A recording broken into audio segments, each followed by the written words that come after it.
नमस्कार, मी राहुल कुलकर्णी. श्री राज ठाकरे, श्री उद्धव ठाकरे आणि वंदना चव्हाण. वंदना चव्हाण जरी डायसवरती नव्हत्या तरी त्याचा जाणीवपूर्वक उल्लेख श्री उद्धव ठाकरे यांनी केला. आणि दोन शब्द अत्यंत महत्त्वाचे आहेत जे मुंबई महानगरपालिकेसाठी शिवसेनेची आणि राज ठाकरे यांची साधारण स्ट्रॅटर्जी काय ते लक्षात येतं. संजय राऊतांनी एक शब्द कॉइन केला, हिंदू अनडिवायडेड फॅमिली. आणि दुसरा शब्द होता जो राज ठाकरेंनी वापरला, तो म्हणजे आम्ही हिंदू आहोत, हिंदी नाही आहोत.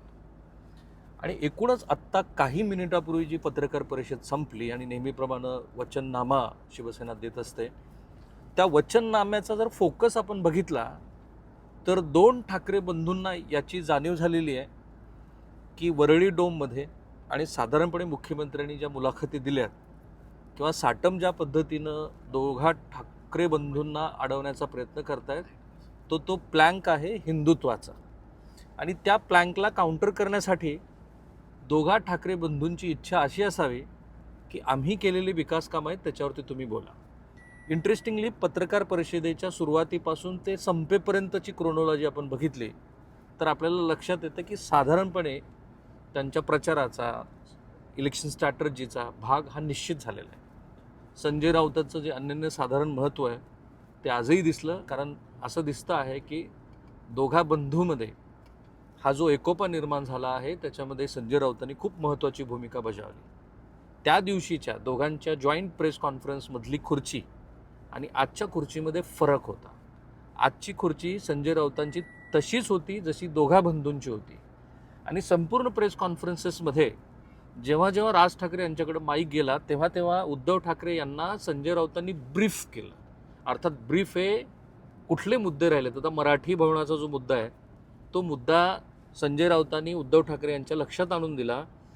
त्यामुळं एक लसावी काढा असं जर कोणी मला म्हणालं तर मी असं म्हणेन की महाराष्ट्राचं राजकारण उत्तर भारतीय आणि बिहारी मंडळींसारखं नाचवलं जातं आहे, हा जो शब्द राज ठाकरे यांनी वापरला.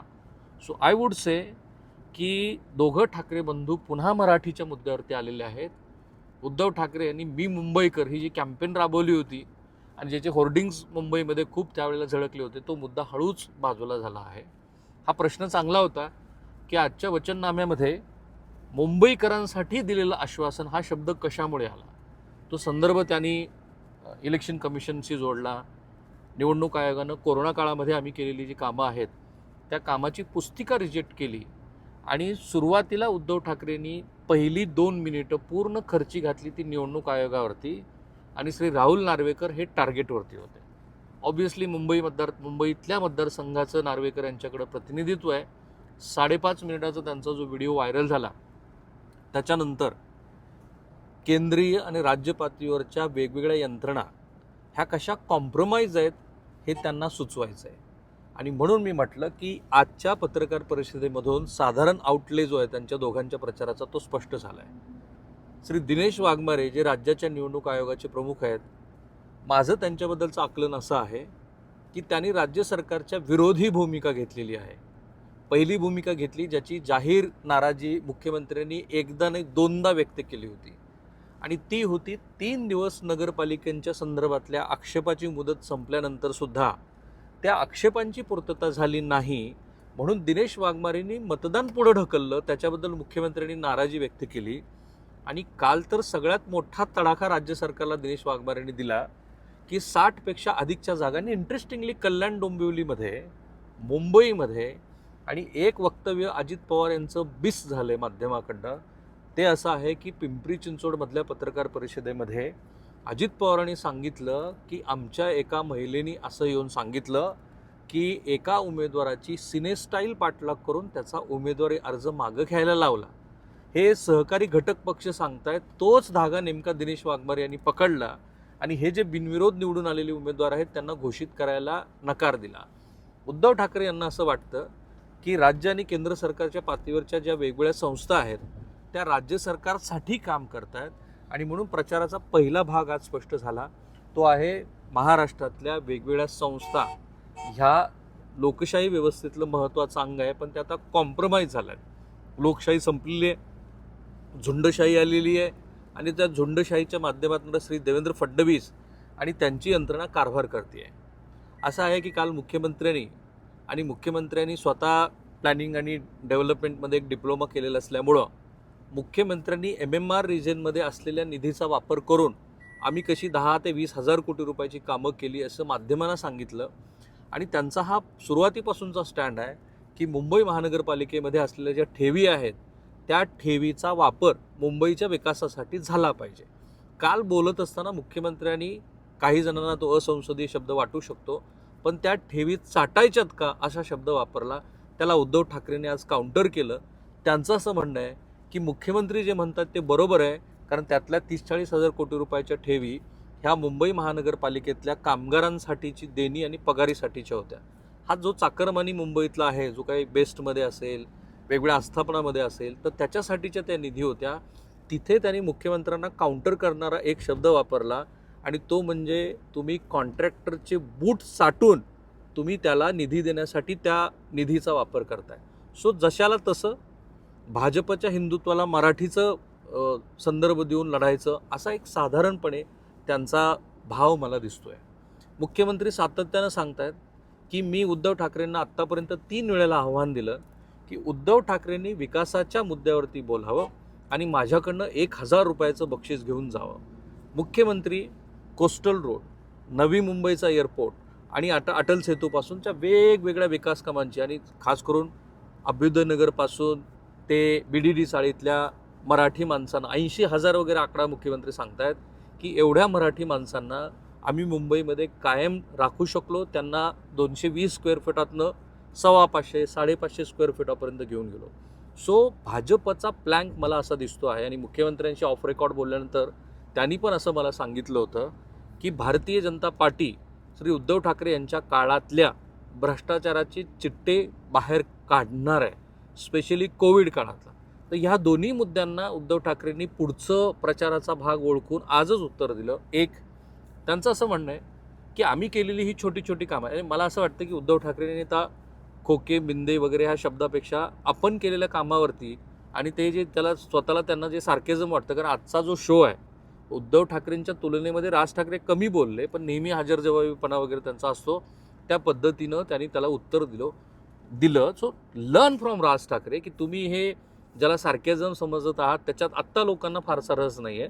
पण उद्धव ठाकरेंनी आम्ही केलेली छोटी छोटी कामं असं म्हणत, म्हणजे आम्हीच ही कामं केलीत आणि त्याचं श्रेय भारतीय जनता पार्टी घेते आहे असं सुचवत, नरेंद्र मोदी यांनी कैलास पर्वत बांधला, नरेंद्र मोदी यांनी गंगा पृथ्वीतलावरती आणली, अशा पद्धतीनं पहिल्या मुख्यमंत्र्यांच्या मुद्द्याला प्रतिवाद केला की तुम्ही जे काही सांगत आहात ती विकास कामं आमच्यापासून सुरू झाली. आता असं आहे की तानसातनं मुंबईला जो पाणी पुरवठा होतो त्या पाणी पुरवठ्याला पर्याय म्हणून माझ्या काळात मी 4 परवानग्या घेतल्या आणि मुंबईला पाणी पुरवठ्यासाठी नवीन स्रोत निर्माण केला, असा आता भाजपचा प्रचाराचा भाग आहे. त्याला प्रत्युत्तर म्हणून आज उद्धव ठाकरेंनी सांगितलं की जर मी तो प्रकल्प आणला असता की जो 2017च्या निवडणूक प्रचारातला माझाच आश्वासनाचा भाग होता, तर 5 लाख झाडांची कत्तल करावी लागली असती. तुम्ही लक्षात घ्या की मुंबईमध्ये पर्यावरणाला मानणारा एक असा एलिट वर्ग आहे आणि तो मराठी भाषिक पण आहे आणि तो ख्रिश्चन पण असू शकतो, तो उत्तर भारतीय पण असू शकतो, तो दाक्षिणात्य पण असू शकतो की ज्याला पर्यावरणाबद्दलची थोडीशी तरी चिंता आहे. आता मेट्रो 3च्या वेळेला जे काही झालं, उद्धव ठाकरे मुख्यमंत्री असताना दीर्घकाळ तो प्रकल्प लांबला, त्यानंतर चौकशी समिती बसली सौनिकांची, मग त्या चौकशी समितीनं जो काय अहवाल दिला त्याच्यानंतर 10,000 रुपयाची कॉस्ट, 10,000 कोटीची कॉस्ट वाढली असं मुख्यमंत्री सांगतायत. उद्धव ठाकरेंनी ह्या मुद्द्याला ओळखूनच आज काही प्रमाणामध्ये उत्तर देण्याचा प्रयत्न केला आपल्या वचननाम्यात. आणि मुख्यमंत्री जे सांगतायत की कोरोना काळामध्ये उद्धव ठाकरे आणि कंपनीने, कारण संजय राऊतावरती पण ते आरोप झाले, संजय राऊतांच्या भावावरती पण ते आरोप झाले, त्याला उत्तर म्हणून आज आमच्या काळात कोविड काळामध्ये जी काही विकास कामं झाली त्याचा मी प्रचार करणार आहे असं उद्धव ठाकरे यांनी सांगितलं.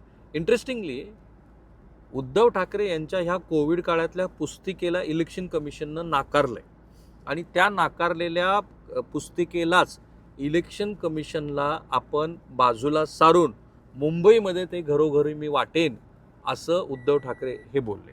राज ठाकरेंचा प्रयत्न असा होता की त्यांच्या वचननाम्यावरती पत्रकारांनी प्रश्न विचारावा.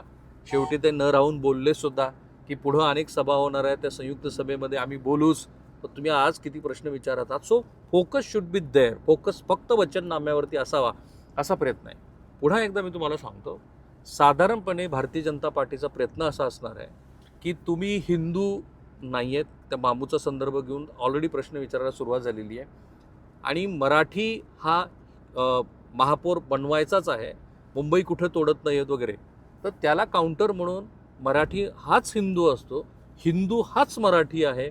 आणि मग बडोद्याचा संदर्भ घेऊन जे राज ठाकरेंनी सांगितलं की बडोद्यामध्ये कोण महापौर होतात किंवा भारतीय जनता पार्टीनं इथे जेवढे उपमहापौर दिलेले आहेत ते कोण आहेत, तो साधारणतः एक काउंटर तिथं तयार आहे. दुसरा काउंटर आहे ते म्हणजे विकासाच्या वेगवेगळ्या मुद्द्यावरती आम्हीच केलेली विकास कामं ही तुम्ही चोरली आणि त्याचा आता तुम्ही प्रचार करत आहात. आणि मला असं दिसतं आहे की ठाकरे ब्रँड एकत्रित आला आहे, तर त्या ठाकरे ब्रँडच्या एकत्रित येण्याच्या निमित्तानं मराठी माणसाची पुन्हा एकदा एकजूट घडवून आणायची आणि त्या एकजुटीला मतपेटीमध्ये आणायचं. आणि म्हणून शिवसेना भवनामध्ये आज राज ठाकरे यांचं येणं ही तीच शिवसेना आहे जी 77ला झाली. बाळासाहेबांनी सुरुवातीला दाक्षिणात्यच्या विरोधामध्ये मोठी मोहीम उघडली, नंतर ते उत्तर भारतीयांच्या आणि स्पेशली मुसलमानांच्या विरोधात उभा ठाकले. सो आज त्या शिवसेना भवनामध्ये राज ठाकरे यांचं येणं, त्या ठिकाणी राज ठाकरे यांचं स्वागत करणं आणि त्याचबरोबर हे असे मुद्दे मांडणं ही साधारणपणे दोघा ठाकरे बंधूंच्या प्रचाराची रणनीती आजच्या ह्या वचननाम्यातनं स्पष्ट झाली. सो माझा प्रयत्न काय आहे की ज्याला आपण फेस व्हॅल्यू म्हणतो, त्या फेस व्हॅल्यूवरती काय आहेत, बिहाइंड द कर्टन गोष्टी काय आहेत, त्या महाराष्ट्राला समजावून सांगायच्या. आणि आम्हाला आनंद आहे की तुम्ही हे लाखोच्या संख्येनं पाहतात.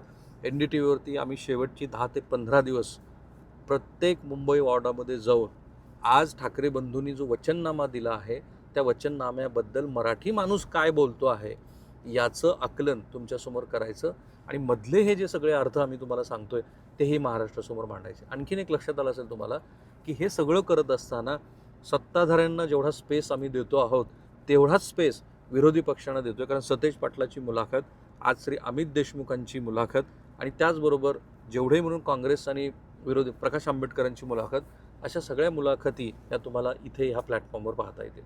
थांबूया आपण इथे.